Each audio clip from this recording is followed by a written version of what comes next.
Gravel and adventure bikes are hot right now, and there's no shortage of choice. Whether you want to go bike packing for 2 weeks across the Andes or do a 200-mile gravel grinding race, there really is something for everyone. And in this video, I picked 10 of the best and most interesting choices, covering everything from aero, race-focused gravel bikes at one end, right up to super versatile bike packing, big tired options at the other end, and quite a few in between.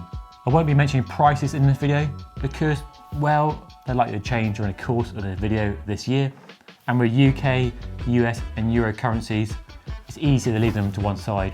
Instead, my advice is pick the bike from this list that really works for you, then decide your budget and equipment level and go shopping and see what you find in your price range. But to help you out, I'll put some links down below for some really good options in this market.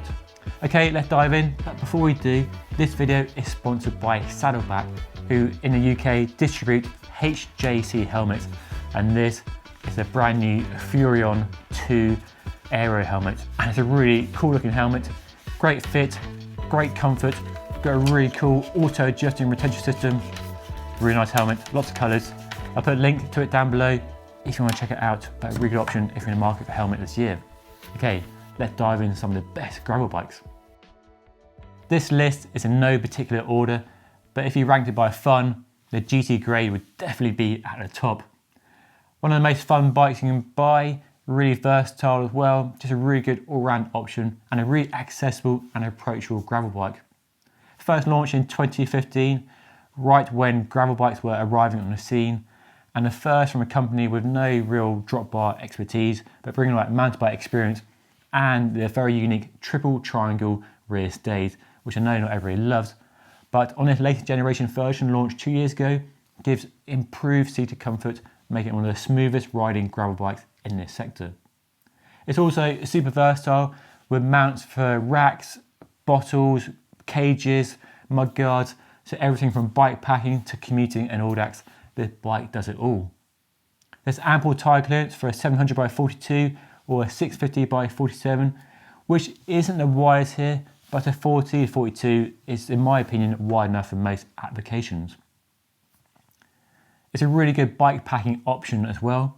All the accessory mounts for extra bottles and cages, good seated comfort, external cable routing so it's easy to maintain, and you now have adjustable fork dropouts that alter the trail of the geometry. So basically when you add all the weight to the bike with bags, you speed up the handling, retain that handling when it's unladen. So a really neat feature. So a distinctive looking bike, I know, but great handling, great fun, good value, alloy and carbon options, and definitely one to consider if you want a fun, accessible and versatile option. If you want speed, then the 3T Exploro RaceMax truly delivers. Easily one of the fastest, if not the fastest, gravel bike I've yet tried. And fast on gravel, in the woods and on the road too. A really fast bike everywhere. The downside to work speed though, is the ride is quite firm, so it's not the smoothest riding, not the comfiest riding bike, and the handling is definitely more road bike orientated than more laid back like that GT Grey I mentioned earlier. And the other big downside is the tyre clearance isn't the most generous. On a 700C wheel, you'll get a 42 maximum with quite minimal tyre clearance around the rear stays, but if you go to a smaller 650B, you can fit a 61mm tyre. So plenty of options if you want a road-focused, slim-tyred bike or a fat-tyred, small-wheel bike. But for gravel grinding for 200 miles, this would be my pick. For bike packing, maybe not. From the UK, it's a Mason Bokeh, a really good-looking aluminium or titanium, you've got really deep pockets, gravel bike that offers a sporty ride with good versatility and great looks with really nice attention to detail. The bike first launched in 2016 and been updated since then, and we've got a really smart looking aluminium frame that offers a really smooth ride despite the reputation for the material being quite hard. It's definitely not the case here. With big chunky tyres, this is a smooth riding bike that's fast across all surfaces. The Bokeh has space for a 700 by 45 or 650 by 50. If you want to go wider, the company offers the ISO, which leans even closer to a mountain bike than many gravel bikes really do. As I mentioned, the geometry is dialed for a sporty ride that works on and off-road with a generous size range for a small company. Now, it is a pricey option for an aluminium frame, but it is an aluminium frame that definitely cuts above the more mainstream options. A really quite small company with a really focused approach to producing really smart looking and well thought out bikes.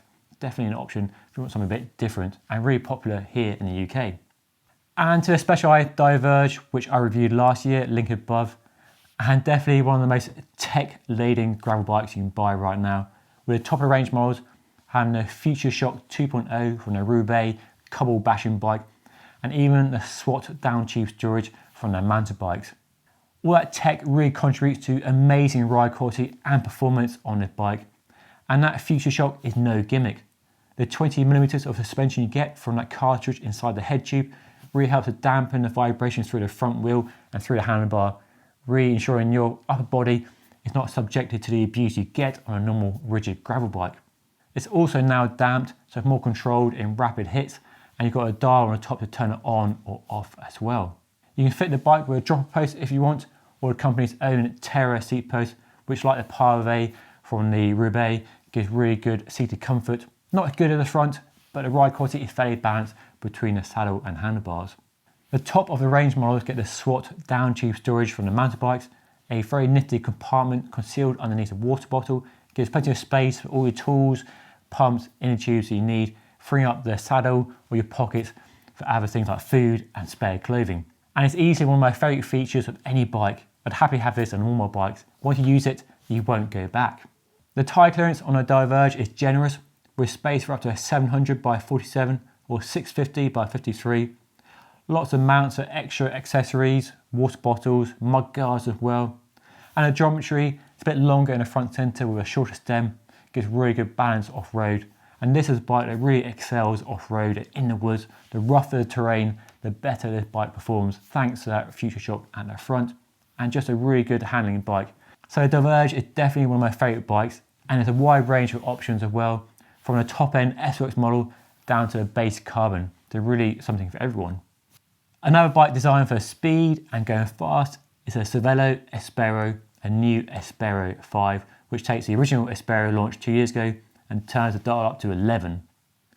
So the Aspero is a fast bike like the 3T Exploro RaceMax, but a little bit smoother and a bit more versatile than that 3T. So we have an aero frame, aero tube profiles, and the new Aspero 5 now has an integrated front end with internal cable routing in the handlebar and the stem. So saving you a bit of drag, but more importantly, it looks really good. That new Aspero 5 also has a slightly lighter frame due to a more advanced carbon fibre layup, but otherwise the details are all the same as the base Aspero launched a couple of years ago. Tyre clearance is good for a 700C wheel with a 42mm wide tyre, or a smaller 650B wheel with up to 49mm wide tyres. So not the most generous tyre capacity, but for speed, that is probably wide enough for most people. And to bike is fast on road and gravel as well. And the geometry, like the Diverge and other bikes in the category, has a longer front centre and a shorter stem, giving a better composure off-road, bringing some of that mountain bike inspired geometry to a gravel bike and moving further away from a road bike. So more stable, more planted at high speed off-road. You also have the really neat Trail Mixer adjustable fork dropouts that alter the wheelbase, so the handling is always balanced regardless of the wheel size or tyre width. So that's a really neat feature on this bike, and definitely something you can experiment with as you change wheels and tyres on this bike. It's not the most versatile bike for bike packing. There are a few accessory mounts, but not as many as other bikes in this video.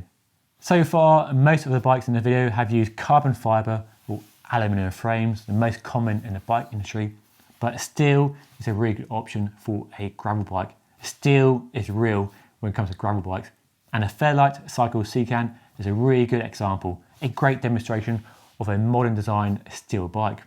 Now you might think steel is heavy, but it's a great material as it offers great ride quality and should outlast carbon, and in theory it's easy to fix, which makes it a great option for bike packing big adventures in the middle of nowhere where you might not have much support, but it might be a local blacksmith to fix your bike, you never know.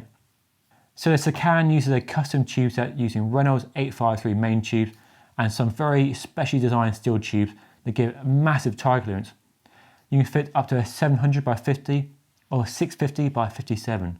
You can even fit mountain bike wheels with 2.2 inch tyres, giving this bike truly massive tyre clearance, which is great if you want to be held back by tyre clearance like so many bikes are. On the downside, steel frames will never be the lightest, and they're also not the cheapest either, but you are getting a high quality demonstration of steel, and it's still a strong market for steel for people who don't want carbon or aluminium and prefer the ride quality, the elegance of a nice skinny steel frame. The Canyon Grail covers two distinct models in the German company's range. There's the AL, which is a nice simple entry-level bike. Then there's the CF, the carbon fibre bike, which is for racing with the hover handlebar. The Grail AL is the cheapest option and it's a really good pick. The geometry gives a good, sporty and fun ride, and the 700 by 42mm wide tyre clearance is enough for most people. I really like the bike when I rode it, but when you get up close, the wheels aren't the smoothest, but it is built to price and you get good parts for the money. But it's the Grail CF that's the most radical. I reviewed it and the speed of the bike is really impressive. Not aero fast like the 3T Exploro RaceMax or the Cervelo Aspero, but stiff and efficient over all terrain. And it really is a fun bike when you get up to speed. The hover handlebar is a distinctive feature on this bike. It definitely divides opinion, but it does work, sort of. It offers a bit more comfort than a normal handlebar, gives you a range of options on the tops and bottoms, but you can't fit handlebar accessories, bags and lights so easily without special adapters. And you get comments from your mates all the time. I'm not totally sold on the benefits over a normal cockpit setup. So it works, but is it worth it? Well, only you can decide. The split carbon seat post is a great idea though, and gives good seated comfort, and overall it's a nice balanced bike with good comfort across all sorts of terrain. Tyre clearance is maxed out at 700 by 42. There's no 650B compatibility, so it's not the wide tyre compatibility in the world, but probably wide enough for most people, especially those focused on speed and going fast. The Giant Revolt is a bike you all know I really rate, as you might see my review, link above if you missed it. Giant is well known for good engineering, solid design, no fuss or gimmicks, and great value for money, and the Revolt is all that. You get a wide range of models to choose from, aluminium and carbon, and they're all good value for money. The bike I rode had carbon fibre wheels, which you don't often get at that price. And thanks to the company's D-Fuse technology, a D-shaped handlebar and seat post, it gives good smoothness on the road and off-road. It's not the comfiest bike, but definitely not the harshest in this category. The geometry is good as well, short stem, longer front centre. It's a really fun bike to ride, really nimble and agile in the woods, but also nice and planted and stable on the road at high speed. You can fit mud guards and other accessory mounts, so reasonably versatile for winter commuting, touring, riding to work and bikepacking adventures as well. It's perhaps not the most exciting bike in this video, but it gets the job done at a good price and definitely worth considering. With the BMC Unrestricted, there's a lot to like if you get past the yellow, and other colours are available as well. Underneath that yellow paint job is a really distinctive and a bike that definitely points to where gravel bikes might be going for some bike brands. Firstly, we have a geometry that borrows heavily from mountain bikes, with a much longer front centre designed around a short stem, which gives you amazing stability when you're riding off-road. This is a bike that really excels the steeper and gnarlier the terrain. So really easy handling, got nice flared handlebar as well, and then the best feature is the soft tail design. They've incorporated an elastomer into rear stays, something we saw on mountain bikes back in the 90s, and it works exceptionally well on a gravel bike. It really delivers impressive seated comfort, probably the smoothest seated comfort bike in this video. Unfortunately, there's no such technology in the front end, so the front end is more jarring than the back end. It's not totally unbalanced, but it could be smoother at the front end. And at the front end, you can't easily change the stem for a shock stem perhaps, because we have internal cable routing inside the steering tube, stem and handlebar. So yes, internal cable routing is likely coming to gravel bikes after being seen on top-end aero race bikes. Now the aero concerns are less important on a gravel bike, unless you're racing of course, but it looks clean, it looks modern, and it's definitely easier when you fit in the bar bag to the handlebars. But do we need it on a gravel bike? Well, let me know what you think down below. And lastly, a brand new bike I haven't tried yet, but I can't wait to try it because it looks great on paper. It's a brand new Focus Atlas, and it's the German company's first dedicated gravel bike.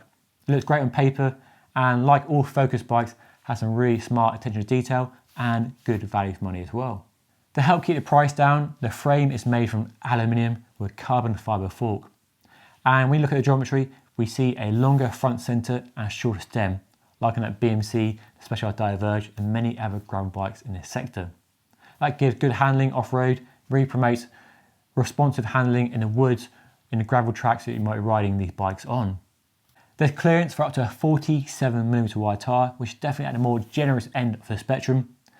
But to achieve that tyre clearance, they use a boost standard, which is something we've seen on mountain bikes. So basically a wider axle than we currently have. Current gravel bikes have a 100mm front axle and a 142 rear end. Boost, 110 at the front and 148 at the back. Now the benefits, say Focus, are a stronger wheel and more mud clearance. But the downside, you can't easily upgrade your wheel unless that wheel set is offered in a wider boost standard. You could, of course, though, use a mountain bike wheel set, as most mountain bikes are now using boost, so plenty of options in the mountain bike world. And just like that BMC, there's full internal cable routing at the front end, but unlike the BMC, you can change the stem and handlebar as the cables go outside of the stem and handlebar and into the head tube. So quite an interesting solution there. But again, do we need internal cable routing? Well, it's clean, looks modern, but let me know what you think down below. And it looks a good bike packing option as well, with loads of mounts across the frame and fork for all the accessories you need for your adventure riding. Those then are 10 of the most interesting gravel bikes in the market right now, in my opinion. Most of the bikes I've ridden, I'll put links to the reviews down below. There are of course many more I could have included. I'm sure you'll let me know which ones I missed in the comment section down below. Off the top of my head, there's a Sage Storm King, the Moots Route, there's a Candel Topstone Carbon with the lefty fork, there's a Salsa Warbird, the original gravel bike of course, there's new options from Revolt and Boardman, so many more. But let me know which ones float your boat in the comment section down below. Anyway, that is all for now. Hopefully you found this video useful and interesting, and if you did, hit the like button, hit the subscribe button, and I'll see you all again next time. Thank you for watching.